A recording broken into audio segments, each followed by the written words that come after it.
નમસ્કાર. આજે આપણે ધોરણ 4ની 10 ઓગસ્ટના લેવાયેલ પ્રશ્ન બેંકનું સોલ્યુશન જોઈશું. પ્રશ્ન 1 નીચેની સંખ્યાઓને અંકમાં લખો. 1 2005 એટલે કે 2005.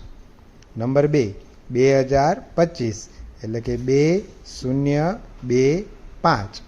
આ રીતે આપણે 1 થી 15 સુધીની સંખ્યાઓને અંકમાં લખીશું.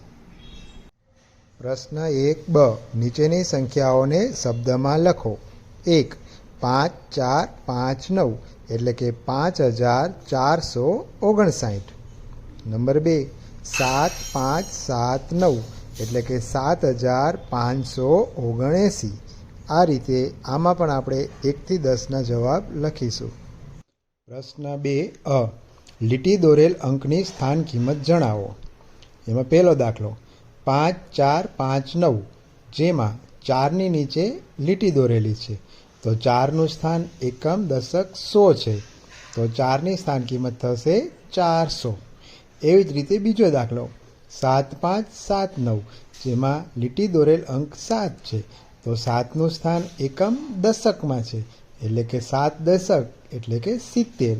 આવી જ રીતે 15 સુધી આપણે સ્થાન કિંમત લખીશું.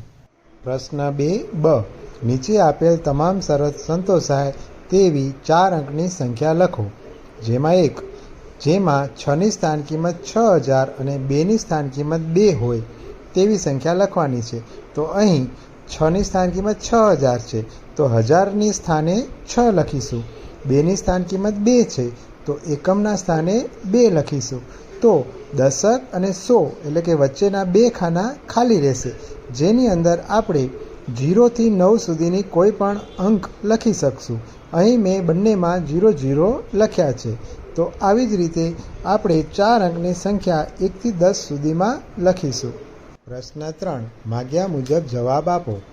અહીં 1 થી 5માં કિલોમીટરમાંથી મીટરમાં, 6 થી 10માં મીટરમાંથી કિલોમીટર, 11 થી 15માં મીટરમાંથી સેમી, 16 થી 20માં સેમીમાંથી મીટર અને 21 થી 25માંથી મીટરમાંથી કિલોમીટરમાં રૂપાંતર કરવાનું છે. લંબાઈના જ એકમો છે, જે આપણે જાણીએ છીએ કે 100 સેમી બરાબર 1 મીટર થાય, 1000 મીટર બરાબર 1 કિલોમીટર થાય. તેના આધારે આપણે 1 થી 25 ખાલી જગ્યા પૂરી કરીશું. પ્રશ્ન 4 માગ્યા મુજબ જવાબ આપો. અહીં 1 થી 10 દાખલાઓ આપેલા છે, જે ગુણાકાર આધારિત વ્યવહારિક કોયડાઓ છે, જેની અંદર આપણે ત્રિરાશિનો ઉપયોગ કરીને બધા જ દાખલાઓ ગુણાકાર સ્વરૂપે કરીશું અને જવાબ મેળવીશું. પ્રશ્ન 5 માગ્યા મુજબ જવાબ આપો. અહીં 1 થી 10 દાખલા અંતર આધારિત વ્યવહારિક કોયડાઓ આપેલ છે, જે આપણે રકમ અનુસાર ગણીશું. સરવાળા બાદબાકીનો ઉપયોગ કરીને દાખલા ગણીશું.